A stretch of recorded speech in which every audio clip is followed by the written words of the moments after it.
தமிழ் வசனம் சங்கீதம் 55:22 வசனம். சங்கீதம் 55:22. கர்த்தர் மேல் உன் பாரத்தை வைத்துவிடு, அவர் உன்னை ஆதரிப்பார், நீதிமானை ஒருபோதும் தள்ளாட ஒட்டார். அது முந்தின வசனம்.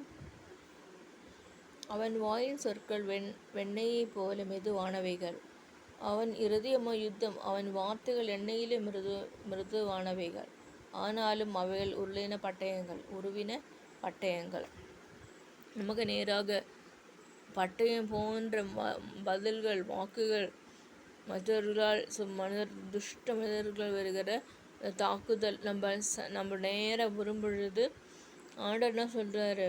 அந்த பாரத்தை என் மேல் வைத்து விடுன்றார் ஆண்டவர். அந்த பாரத்தை என் மேல் வைத்து விடு.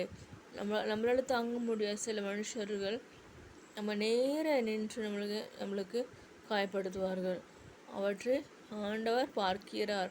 சரியான பதில் அவர்களுக்கு கொடுப்பார். சத்துருக்களை விலக்கி வையுங்கள், அவர்களை பார்த்து கொண்டிருக்க வேண்டாம், விலக்கி வையுங்கள். கர்த்தர் மேல் என் பாரத்தை வைத்து விடுறேன். பாரத்தை பார்டன் நிற்கிற மாதிரி நிற்கும். அது பிசாசு நிற்குது. ஆண்டவரால் இயேசு நாமத்திலே சுட்டரிக்கப்படுவதாக. இந்த வேளையில் அந்த பாரத்தை கர்த்தராகி ஆண்டவரிடத்தில் ஒப்பு கொடுப்போமாக, இயேசு ஆண்டவரிடத்தில் ஒப்பு கொடுப்போமாக. அவர் நம்மை ஆதரிக்கிற கர்த்தர், நம்மளை ஆதரிப்பார். கர்த்தர் நம்மை ஆதரிக்கிற தேவன். நீதிமானை ஒருபோதும் தள்ளாட ஓட்டார். நீதிமான் 7 முறை விழுந்தாலும் எழுந்திருப்பான். ஆகவே தான் நீதிமானுக்கு ஒரு சோதனைகள் வரும் பொழுது அவர் எழுந்து நின்றிருப்பார். காரணம், அவர்கள் நீதிமான்களாக இருக்கிறார்கள். நம்ம துஷ்ட மனிதர்கள் லைஃப்பில் போகக்கூடாது.